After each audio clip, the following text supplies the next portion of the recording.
Hello, everyone, and welcome back to Beyond the Scoreboard, presented by RDSC, and I'm your host, Michael Lyons, and we are back for the spring quarter, the first one of the spring quarter and the last quarter of the year. And we got a lot to talk about today. I was going to do my award predictions today, but instead I went for a more MVP conversation. My picks, my ideas for why some of these players could be looked at as the MVP. Now, obviously, this isn't my prediction. If you listen to me, you probably already know who I'm going to pick for MVP, but I'm going to give some options for other players so people that are listening on YouTube, they can make their decision for who the MVP is in their opinion based off some advanced stats, some analytical standpoints. And yeah, but we'll get into that later in the episode.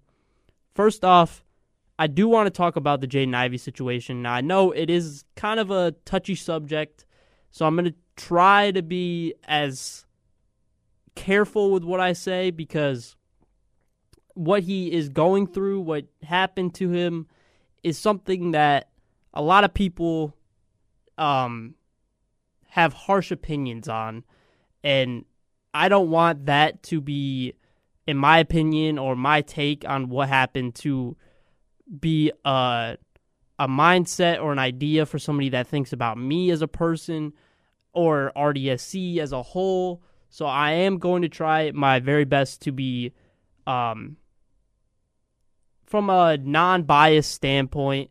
I'm just going to say it right now. I'm not religious. I don't know Jaden Ivey. I don't know anything he's going through. I don't know the Bulls organization. All I'm going from is what I feel and what I've seen based off articles, Instagram lives, Instagram videos from Jaden Ivey. So let's talk about it.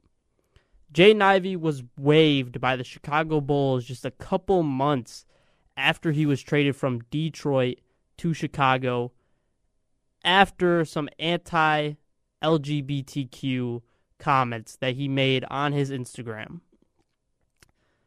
Those comments included, the world proclaims LGBTQ, right?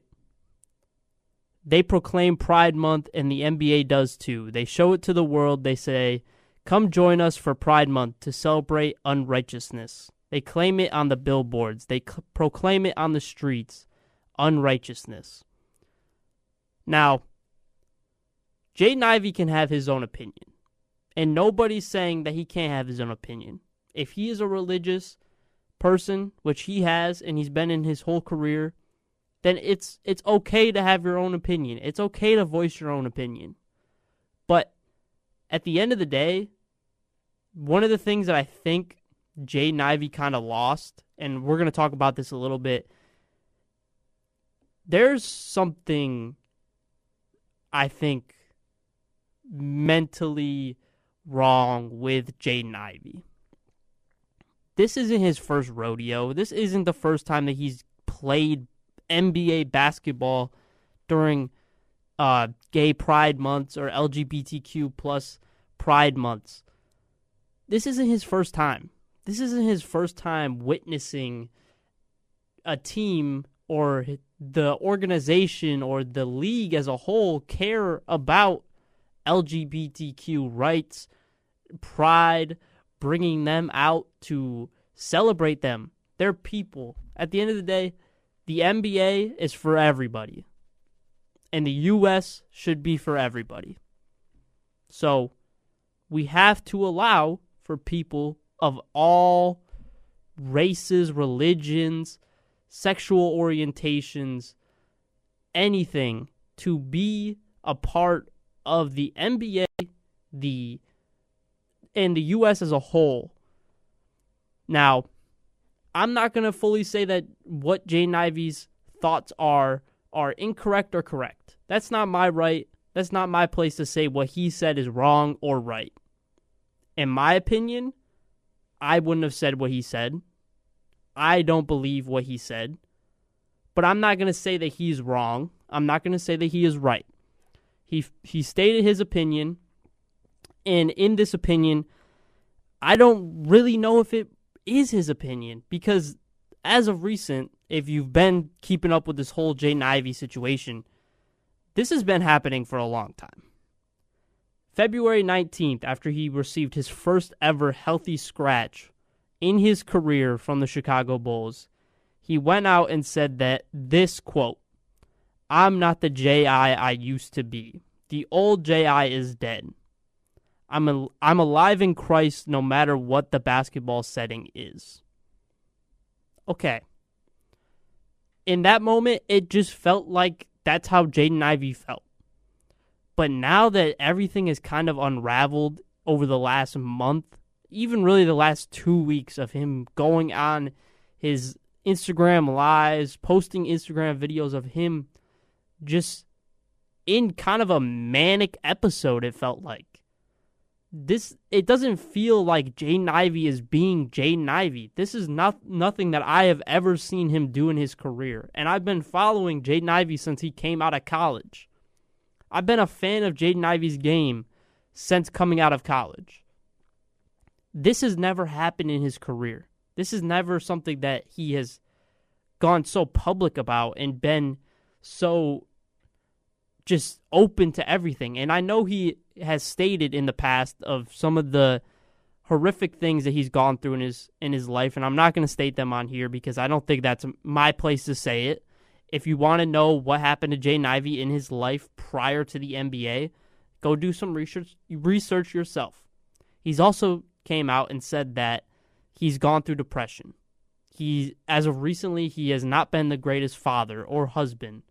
So, in my opinion, and this is just me being somebody that is looking from the outside in, I don't think Jaden Ivey is in a great headspace.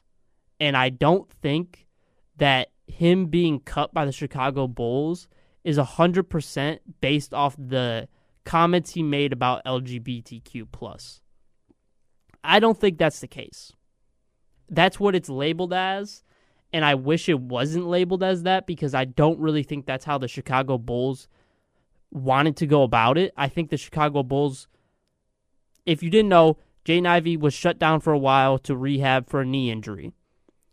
And then they came out as of recent that he came back to the organization, said that his knee was healed by Jesus Christ, and then they did another MRI, and Jaden Ivey's knee was just messed up. So they shut him down for the whole season. And then all these episodes started to happen. What I'm personally thinking is Jaden Ivey is dealing with depression, and he's dealing with something that he needs true help for. I don't like that people are labeling Jaden Ivey being cut by the Chicago Bulls as the NBA not caring about religion, not caring about people stating their own opinions. That's just not the case, in my opinion. And also, in my opinion, what Jaden Ivey was saying, whether it was the Instagram comments, in his Instagram lives, that doesn't feel like he is truly being what they believe he is trying to be. People that are saying that the NBA is blackballing him from the NBA just because he is a religious man and he's stating his religious opinions. Okay, you can do that. The NBA does not disallow that. The NBA is an open place for anybody. But you can't come into an open place like the NBA that is billions of people watch it worldwide and spew a little bit of hatred. I know that's probably not what Jaden Ivey was trying to do with this comment. I believe he was just stating in his opinion that he probably doesn't like, since he is a religious man, he doesn't like representing LGBTQ+ for whatever reason. But what baffles me so much is that everybody on Instagram, everybody in social media has a take on this. And it's either Jaden Ivey is completely in the wrong or Jaden Ivey is completely right and the NBA is in the wrong. I don't think anybody's really paying attention to what we should do for Jaden Ivey. Jaden Ivey is not in a good headspace. I don't think if you fully watch these videos, you don't even need to, if you just click on watch multiple of these videos for 3 to 5 minutes, you're going to see that he's just not in a good headspace and he needs help. But the comments that he made, the actions he's been doing over the last month and a half, the Chicago Bulls can't allow that. As a great organization in the NBA, representing one of the biggest markets in the NBA, they cannot allow something to, at the end of the day, it's a business. And the Chicago Bulls, they have their full right to fire somebody, whether it's a player, a coach, a random staff member, somebody in ticket sales, working at the food vendors in the stadium. If you state an opinion on social media that gets a lot of buzz for whatever reason, if the Chicago Bulls do not agree with your stance on it, they can fire you. And Jaden Ivey is a professional. He knows what's going on. Now, at this moment, he might not know what's going on. He might not be able to comprehend what is best for him in his career, because I personally believe that he is going through depression once again, that he's already stated that he's gone through in his career. But people on Instagram, you should not be having a take about the NBA or Jaden Ivey being in the wrong. It should be, how can we help him? What can we do to help Jaden Ivey? He's not blackballed from the NBA as of right now. He got waived by the Chicago Bulls. If he gets blackballed, we'll see it, because he's a great talent. If he gets back to his full mindset of when he first got in the NBA, he will be back on an NBA team. The NBA is not just going to let him sit there and just be a waste of talent because of one singular opinion he stated that really is not the reason why he was waived at the end of the day. Does it play a role in it? Yes. I believe it was probably the final nail in the coffin from him being a distraction for the Chicago Bulls organization in the locker room, which he went on Instagram Live and said, how could I be a distraction? I wasn't even with the team. If you just think about that, we live in a social media era. Anything a professional athlete does will be placed on social media. And if it has negative attention to it, that is going to affect his teammates. That is going to affect the organization, because you're going to get post-game press conferences. You're going to have random people asking questions about what is wrong with Jaden Ivey to guys that they shouldn't be asking that to, like Modest Buzelis or Josh Giddey or even Billy Donovan. He was being a distraction. And I don't believe it's fully Jaden Ivey's fault. But I also don't put the blame on the Chicago Bulls for waiving him for being a distraction and for being in a position that they don't feel that they can help. Personally, what I would have liked to see in this situation, I would have liked to see the Bulls continue to keep him away from the team, shut him down for the full season, and try to get him the help that he deserves. Now, we don't know if they've already tried that and he just disagreed or pushed back against it, or if he is trying to go through it. But at the end of the day, this is the reason I brought it up, and it's really, it doesn't really have to do with what Jaden Ivey said. It has to do with the reaction from the NBA community, sports community, fans, whatever. When something like this happens, where we can clearly see a guy like Jaden Ivey, who is not acting like Jaden Ivey that we've ever seen in in his NBA career, why is the first thought that the NBA is wrong? That Jaden Ivey is wrong? Why is it not? Why did Jaden Ivey do this? Why is Jaden Ivey in this position? What can we do to help Jaden Ivey? I know as fans, we personally can't do anything because we're not connected with the player. We're not connected with the organization. But these are the questions we should be asking. These are what we should be commenting on Instagram posts. Not the NBA is in the wrong. The NBA hates people that state their own religious beliefs. That's just not the case. We've had plenty of players be religious or not religious in the NBA. The NBA is not, and also, Jaden Ivey technically works for the NBA, but the Bulls hold the ability to waive him or not. So once again, I think a lot of people place a lot of blame on Adam Silver for some things that he has no control over. Adam Silver works for the owners of the NBA. It's just, I hope Jaden Ivey gets the help that he deserves. I really do. I don't want to see his talent go down the drain, but I also don't want to see him as a person become this manic episodes that we've been seeing. Somebody that nobody wants to be. His wife, as of recent, has said that, like, he stated in an Instagram Live that, like, my wife won't even text me, but she'll be in the Instagram Lives. Because I think she's scared, and I don't know if that's fully true. I'm not going to say that it is fully true, but if it is true, she's probably just scared of what Jaden Ivey is dealing with.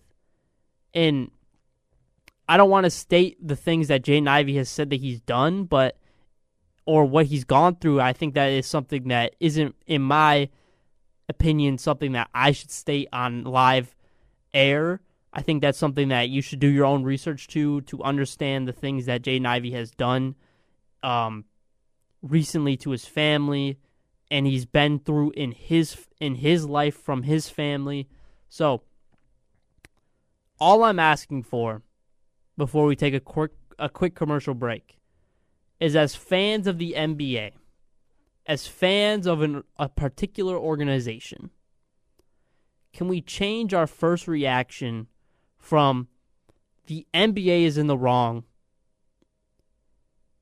the organization is in the wrong, or the players in the wrong for what they stated in a particular situation, to actually looking through the evidence, looking through what has been building up to this point of why he was waived, why the organization made this decision, why the NBA decided to do this, and ask ourselves, is that the Jaden Ivey that we really know, or does he need help?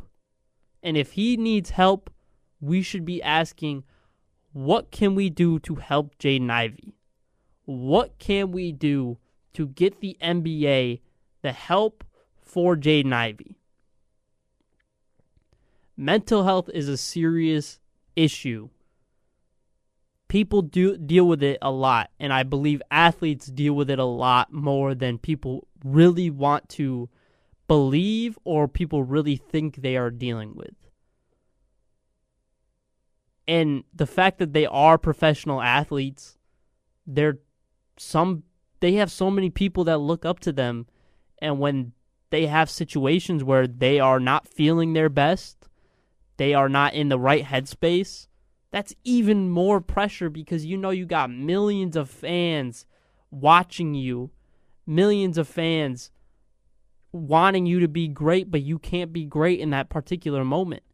These are the questions that we need to ask. These are the things we need to think about instead of people just being in the wrong. Not in every situation, there's not always a wrong party in it. In this particular situation, I don't believe Jaden Ivey is in the wrong. I believe he needs mental health help. And I don't think the Bulls are in the wrong for making the decision to waive him. And I don't think the NBA is in the wrong for maybe stepping in and pushing the Bulls to be like, that is not okay. Either you have to suspend him, waive him, or fine him for it. But at the end of the day, we haven't had any... The NBA has not come out and said, oh, we did this on purpose. Like, we made the Bulls make this decision. But everybody wants to attack Adam Silver for this. That's just not the case. So, we're most likely going to get an NBA player associations a conversation about this. That's when we fully, really understand what is going on. That's how Jaden Ivey really gets the help that he deserves at this point. So, that's really all I have for this conversation. I wish that mental health wasn't something that everybody, not everybody, but people had to deal with, because it really is tough to deal with. And I've personally never gone through it. I'm lucky to never have gone through it, but knowing people that have gone through it, seeing people that go through it, seeing people that have gone through it, it's so tough. And in situations, I think we place too much blame on people, whether it's the person that's actually dealing with the issue, whether it's the people around them being placed blame because they're not helping the person. Sometimes there's just really nothing you can do. And that's just the case in this scenario, I believe. And yeah, we're going to take a quick commercial break, but we will be right back to talk about NBA MVP talks.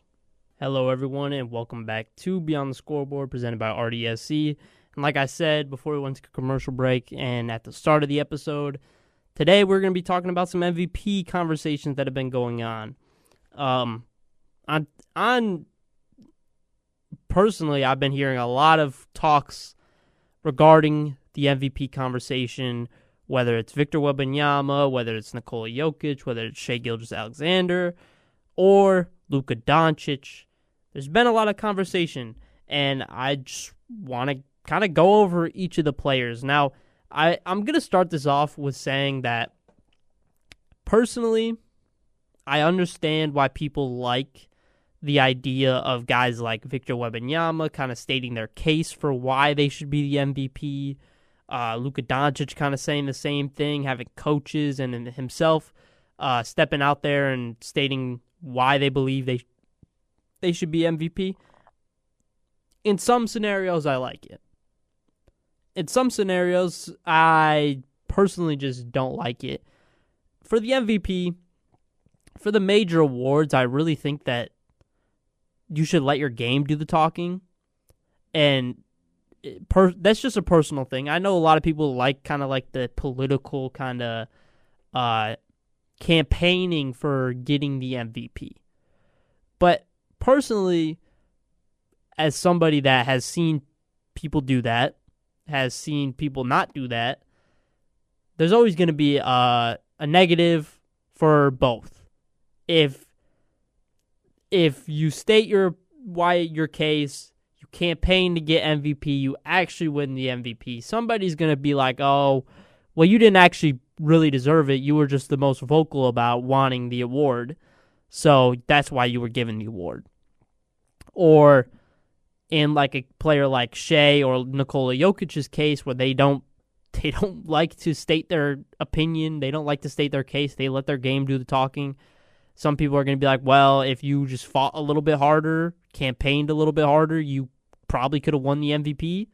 So I get it on both sides. I don't personally like the campaigning situation that some players do. I understand it, and I'm not going to say, like, you shouldn't do it, but I'm just not a person that is somebody that's like, I love when a player does that.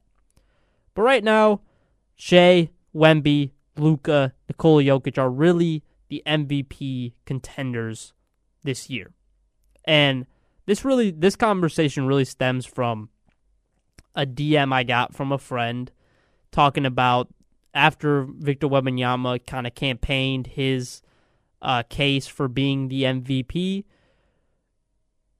Joe Cato, again, he's kind of I don't like Joe Cato's takes on basketball, but I will give him the credit that this is why this conversation kind of stemmed from.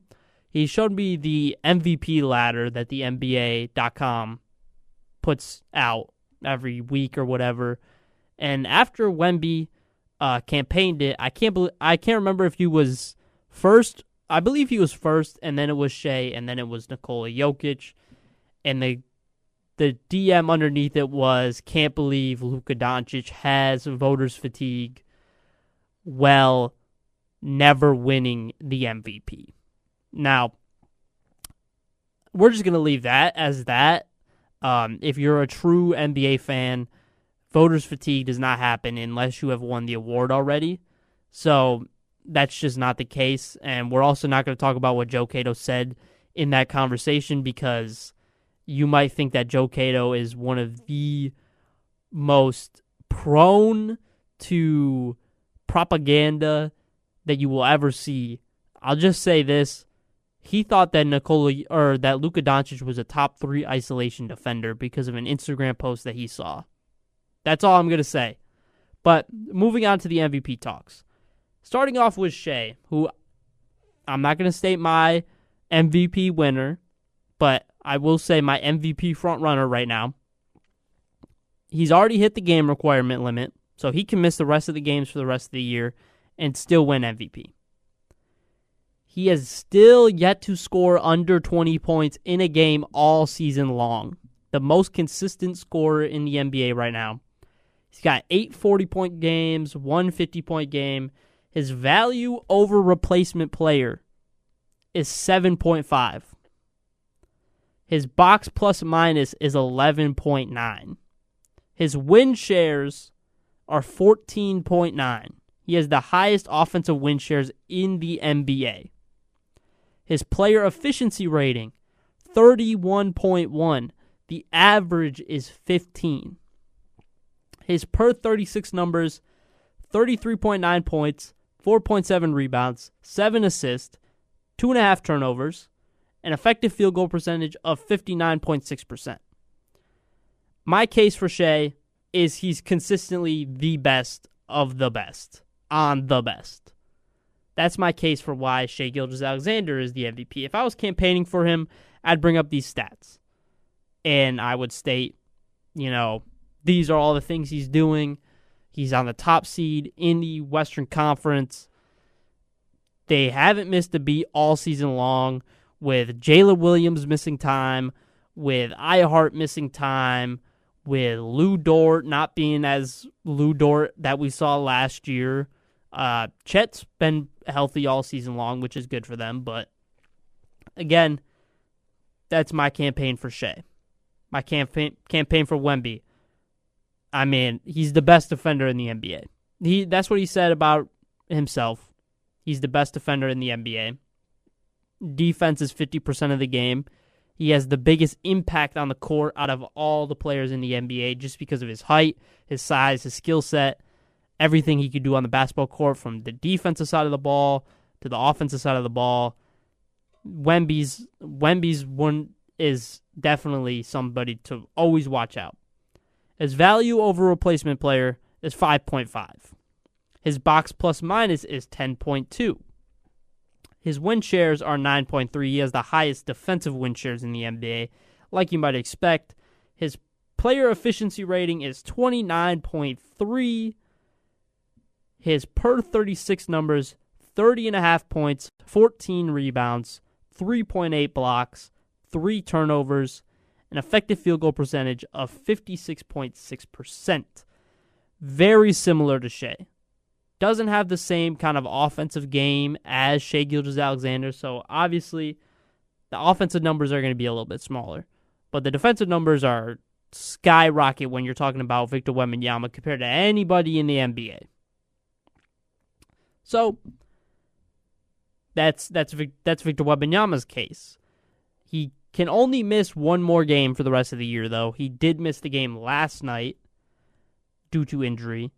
and they have 5 games remaining, and he is at 61 games played as of right now. So he is on the cusp of not being eligible for the award. Now we move to Luka Doncic, who is at 64 games. He can only miss 4 more games, and he got injured in the game last night against the Oklahoma City Thunder. His value over replacement player is 6.5. His box plus minus is 9.4.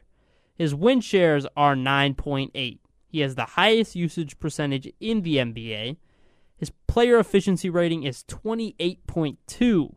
His per 36 numbers, 33.8 points, 7.8 rebounds, 8.3 assists, and 4 turnovers. Effective field goal percentage of 56.4%. And in the month of March, he had 600 points. Only one of 10 players in NBA history to do it. The Lakers went 15-2 over that time period. He averaged 37.5 points per game, 8 rebounds, and 7.5 assists during the month of March.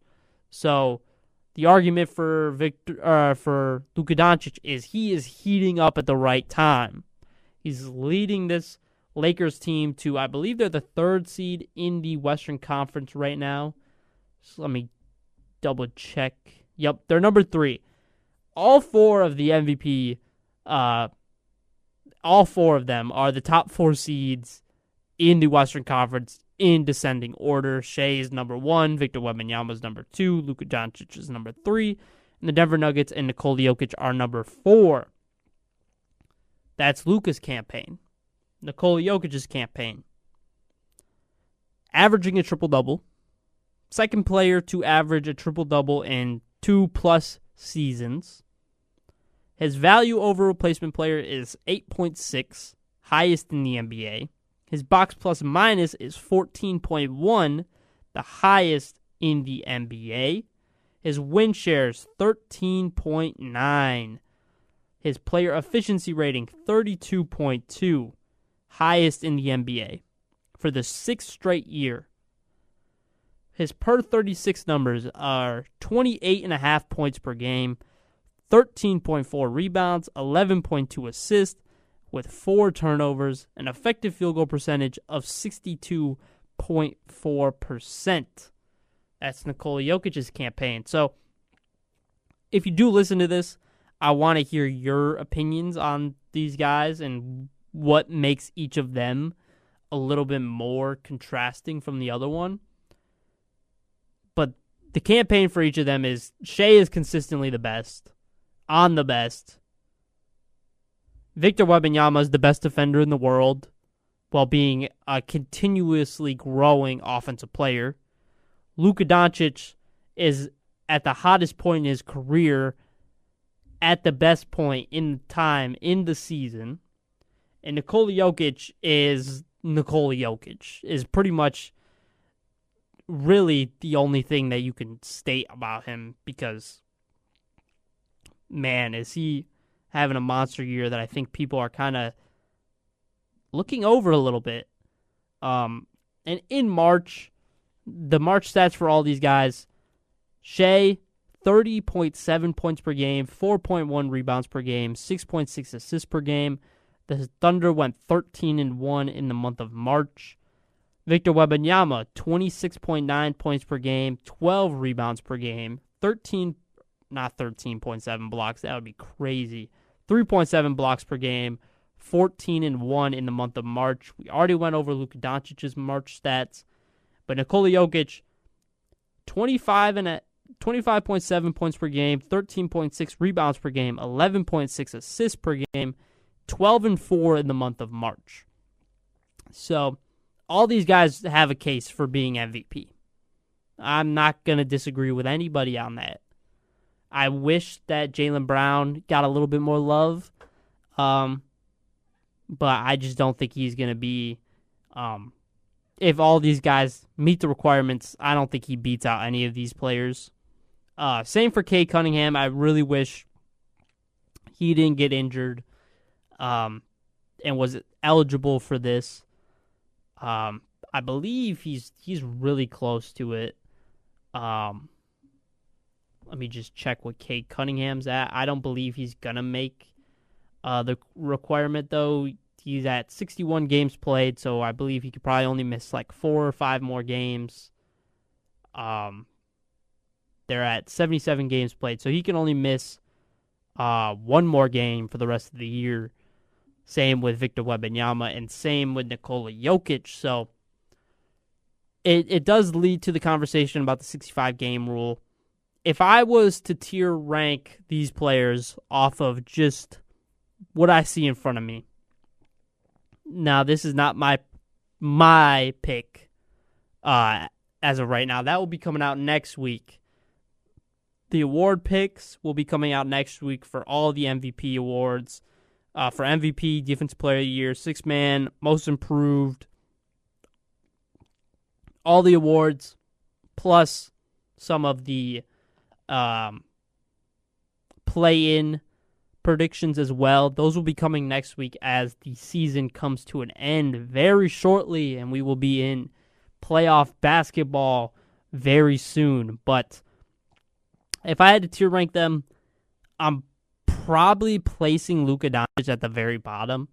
Now, it has nothing to do with the fact that Luka Doncic is a bad player. It has nothing to do with the fact that I think I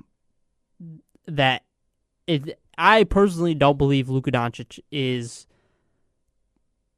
the best player on this list. I don't think that he is better than Shea. I don't think he's better than Luka or Nikola Jokic, and I don't think he's better than Victor Wembanyama. From eye test standpoint and also an analytical standpoint, there's been a lot of conversation between me and my friends. I've been seeing it on like Twitter and Instagram as well about who is the better scorer between a Luka Doncic and a Shai Gilgeous-Alexander. I'm Team Shai because he's consistently the best scorer in the league. Luka Doncic is obviously this year been just tearing it up. But if you just look at the per 36 numbers, they're so similar, but Shai is just more efficient. And he averages 0.1 more points, which is not a big deal, but the 3.2% effective field goal percentage difference, that is a pretty big thing to look at, and that just leads me to the case that Shai is the better scorer. He has a higher value over a replacement player. He has a higher box plus minus. He's got a higher win share with the highest offensive win share in the league compared to Luka, who has the highest usage percentage in the NBA. I don't think that Luka is better than Shai, and I know that a lot of people feel that is a wild take to make, but they have the things that they're great at. They have the things that they're not great at. I just think Shai is a more well-rounded player. He doesn't turn the ball over. And the conversation around, this year Luka's had to do with less. Okay. Shai is still averaging 30-plus points per game for the 4th straight year in a row. Only the 5th player in NBA history to do so. Without his second-best player. Yes, the Thunder have a better team than the Los Angeles Lakers. I'm not going to disagree with that. But Shai is still the highest offensive win shares in the league compared to Luka Doncic. So, really, you can make the take, you can make the argument about it, but the stats don't lie that Shai Gilgeous-Alexander is a better scorer than Luka Doncic. That Shai Gilgeous-Alexander is just a better basketball player than Luka Doncic. But based off stats and eye test, in my opinion, I just think Shai is better than Luka Doncic. Now, back to the tier list. Number 1, in my opinion, as of right now, is probably Shai. Still got a week to really come up with my full and final predictions. I do think it's still really close between Shai and Nikola Jokic. I am personally not a person that has any sort of recency bias or any sort of voters fatigue. If I think Nikola Jokic has been the best basketball player over the last 5 years, I'm going to pick him to be MVP over the last 5 years. And if he's the best player in the next 5 years, I'm still going to pick him to be MVP. I just personally think this season Shai has been better. He's already hit the game requirements, which Nikola Jokic is a chance he doesn't. I hope he does so he can get his award, being a All-NBA first-team player, possibly winning MVP. But it would go Shai, Jokic, Wemby, Luka, in my opinion. I just think Luka is probably a better all-around basketball player than Victor Wembanyama at this point. But the amount of things that Victor Wembanyama affects on the basketball court is something that doesn't show up on the stat sheet, doesn't show up in advanced analytics. It only really shows up on eye test. And if you don't watch Victor Wembanyama, you're not really going to fully understand how great he actually is as a player. This dude is averaging 3+ blocks in 3 straight seasons in a league that shoots a lot of three-pointers. But he's still averaging close to 4 blocks a game over the last 3 years. That is crazy. And people look at the rim and they see Victor Wembanyama down there and they just pull it out for a three-pointer. And the craziest thing is, this dude is not just a rim protector. He can guard out on the perimeter. He can guard in the mid-range. He can guard in the low post on the block. He can guard at the pin. Victor Wembanyama can guard 1 through 5 in the NBA just due to his height, his skill set on the defensive side. It's crazy. Now, does defense always win you MVPs? No. It really has never won an MVP in the history of the NBA. So, there is a little bit of history against Victor Wembanyama, but still, he's finishing top 3, in my opinion, as long as he doesn't miss the game requirement. And that will lead us to the final topic I have regarding the 65-game limit. Now, I understand from a lot of people that the 65-game rule is detrimental, especially this year. I'm not going to disagree with that. Our best players in the NBA are most likely not going to be eligible for awards, and that sucks.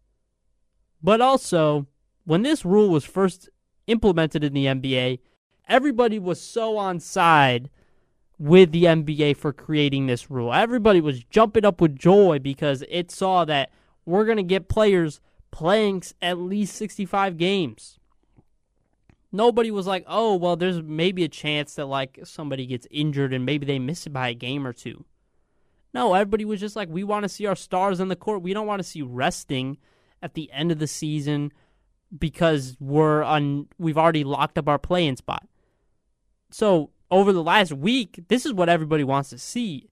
They want to see Victor Wembanyama playing every single game at the end of the year. They want to see Shai Gilgeous-Alexander playing every single game at the end of the year. They want to see Nikola Jokic playing every single game at the end of the year. But this year in particular, there have been a lot of injuries. A lot of injuries that players can't avoid. But injuries are a part of basketball. And I've always been a strong believer that you cannot win MVP by playing a significant amount of less time than somebody that is also deserving of the MVP. I want the player that wins MVP to be on the court the most. Now, I know that's not always the case, and that doesn't always mean that that's the best player in the NBA. I don't believe that MVP really reflects who the best player in the NBA is all the time, but it can on some scenarios. this year is kind of a one-off since the award has been, or since the rule has been implemented. Last year, obviously, we saw like Victor Wembanyama wasn't eligible for Defensive Player of the Year, but Victor Wembanyama only played like 46 games, I believe. I just want to make sure I get that correct because I don't want to be wrong about that. Last year, Victor Wembanyama played 46 games. In my opinion, you can't win a major award like Defensive Player of the Year while playing only 46 games. I understand that he's the best player in the NBA. That's just like the MVP. I don't always think that the Defensive Player of the Year reflects who the best defensive player in the NBA is. I actually don't think it reflects it at all most of the time. Sometimes it does, but in the case of last year, I don't think it did. Victor Wembanyama was still the best defensive player in the league. Evan Mobley ended up winning the award, though, because he met the requirement. He played 65 games or more. I can't remember exactly how many he played. But last year, 46 games should not win you a significant award. Everybody having such a big problem with this award or this rule being implemented in the NBA were also the same people that 4 or 5 years ago, before the rule was implemented, were screaming and shouting for the NBA to implement a rule like this. Now, I don't believe this rule is perfect. I believe that we should give some leeway. Like in this year's scenario, if you play over 60 games, I think you should be able to be eligible for the award. I still like the requirement of 65 games, but I believe we can be a little bit lenient with what we do. I think that Cade Cunningham should be eligible to be in the MVP conversation and be an All-NBA player. I think that Luka Doncic, Nikola Jokic, Victor Wembanyama, if these guys don't make the 65-game requirements, they should still be eligible for it, even if they don't hit it. But I don't think we can go too far away from it. I think 60 is maybe the sweet spot for it. And then obviously, you're going to have scenarios where, maybe a player misses it by 1 game. Then, you can just be a little bit lenient with it. That's the whole thing with how this award or how this rule becomes a perfect rule. You can't ever implement a rule and it's already 100% always going to be perfect from the minute that you implement it. But this is the first year that we've really seen a bunch of injuries that are going to kind of deteriorate the award that they're eligible for. I personally am upset about that. But I'm not upset that the NBA implemented this rule because we all wanted it prior to the rule. We just have to be in a position where we have to hold the NBA accountable to shifting the rule just a little bit. Maybe 65 games is a little harsh. Okay, I don't really think it's that harsh. You can miss 17 games in a year. That's pretty lenient. Maybe we can turn it to 20, 22 games you can miss. Because I still think you could be an MVP caliber player at 60 games played. But if we start getting down to 55 games or 50 games, then that's just you're playing more than a half, but it really doesn't feel like it. And then it's gonna be just a lot of players front load the season where they can get to that 50 games really quickly, and then we're going to have the same scenario where we have guys at the very end of the season sitting. So, I think the rule is still a great rule. I love the rule. I like that we implemented the rule. But it's not a perfect rule. So there is a chance for the NBA to make it a perfect rule by becoming lenient with it. So, that's what I believe will happen with the 65-game rule. I think that is what we need to expect to happen with the 65-game rule. But also, we can't be so judgmental about the rule when we are, as fans, are the reason that they implemented the rule because they want us to be able to watch the players that we love at the very end of the season to make game 81 important game for Shai Gilgeous-Alexander if he's a couple games away. So, it's not perfect. Never said it was perfect. But it's an important rule, I believe, and it's a rule that we all wanted and we all expected from the NBA to eventually be implemented. But now that we're seeing some of our favorite players not be eligible for the award, we don't like it. We just have to allow the NBA to be lenient with it. That's how we grow as fans and how we grow as an organization being the NBA. And with that will be the end of Beyond the Scoreboard today. If you're going to stay around, listen, we do have a softball game coming up today at 12 p.m. Central Time. DePaul taking on St. John's. Noah Telford and Natalie will be on the call for the game. Stay tuned. Listen up to it. This has been Beyond the Scoreboard, presented by RDSC, and I'm your host, Michael Lyons.